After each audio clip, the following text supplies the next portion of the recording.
মাথায়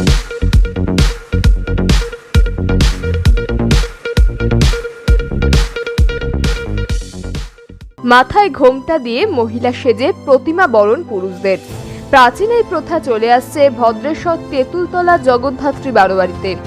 জনশ্রুতি আছে একদা ইংরেজ ছাউনি ছিল ভদ্রেশ্বর গৌরীহাটি এলাকায়। ইংরেজ শাসনকালে সমগ্র অঞ্চল জঙ্গলে ভরা ছিল, ঘুরে বেড়াতো গোঁড়া সৈনিকের দল। ফলে এই ঘরের বাইরে মহিলাদের নিরাপত্তার অভাব ছিল। এই কারণেই বাড়ির মহিলারা সেই সময় বাড়ি থেকে বেরোতেন না। মহিলাদের স্থান ছিল বাড়ির অন্দরমহলেই।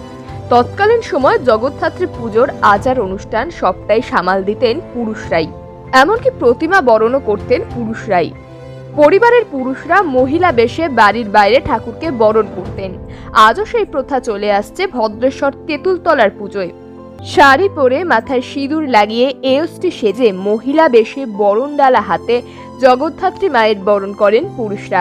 আপনারা দেখে থাকবেন যে এই তেঁতুলতলা যে পুজোটা আছে তার তলায় গৌরাটি বলে একটা জায়গার নাম উল্লেখ করা আছে। অ্যাকচুয়ালি গৌরাটিটা না চন্দননগরের আন্ডারে, এখনো কর্পোরেশন ইলেকশনের সময় ওইখান থেকে মানে গৌরাটিটা চন্দননগরের আন্ডারেই আছে। চন্দননগরটা আপনারা জানেন যে এটা ফরাসিদের উপনিবেশ ছিল, সেই কারণে গৌরাটিটাও ফরাসিদের ছিল। ওই ছোট্ট একটা জায়গা ফরাসিদের, বাকি আশপাশে পুরোটা ইংরেজ। 233 বছর আগে মহিলারা সেফ ছিল না, যে বাইরে বেরিয়ে ঠাকুরকে বরণ করবে। সেই অত্যাচারের হাত থেকে বাঁচার জন্য পুরুষরাই মহিলা সেজে বরণ করতো। সেই 233 বছরের প্রথা আজও আমাদের ভাঙার সাহস হয়ে ওঠে। দারুণ লাগে, আমরা সারা বছর ওয়েট করে থাকি এই দিনটার জন্য। আজকে কি কি প্রথা হবে?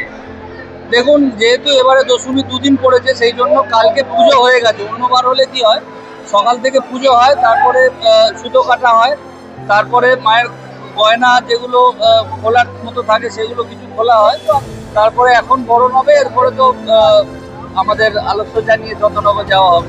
তারপরেই রীতি মেনে শোভাযাত্রায় বের হন জগতের ধাত্রী। শোনা যায় কৃষ্ণনগরের রাজা কৃষ্ণচন্দ্রের দেওয়ান দাতারাম সুর গৌরীহাটিতে বাস করতেন। তিনি রাজার অনুমতিতে 2 বিধবা কন্যাদের ইচ্ছায় নিজের বাড়িতে জগদ্ধাত্রী পুজোর সূচনা করেছিলেন। পরবর্তী সময় সে জগদ্ধাত্রী পুজো চলে আসে তেঁতুলতলায়। নাম হয় তেঁতুলতলা বারোয়ারি, যা বুড়িমা নামে পরিচিত। দেখুন, তেঁতুলতলা হচ্ছে একটা ইতিহাস, যে ইতিহাসের পাতা নেই কিন্তু অজস্র কাহিনী রয়েছে। আমরা শুনেছিলাম আগামে, দেখতেই পাচ্ছেন 233 বছরের পুজো। ইংরেজ শাসন চলাকালে সেই দুর্দান্ত প্রতাপ সময় মহিলাদের পক্ষে মাকে বরণ করা সম্ভব ছিল না, কিন্তু এই কঠোর সামাজিক ব্যবস্থার জন্য তো মায়ের আরাধনা বন্ধ থাকতে পারে না। সেই জন্য সেই সময় পুরুষেরাই মহিলা সেজে মাকে আরাধনা করার যে গুরু দায়িত্ব সেটা নিজেদের কাঁধে নিয়ে নিয়েছিল।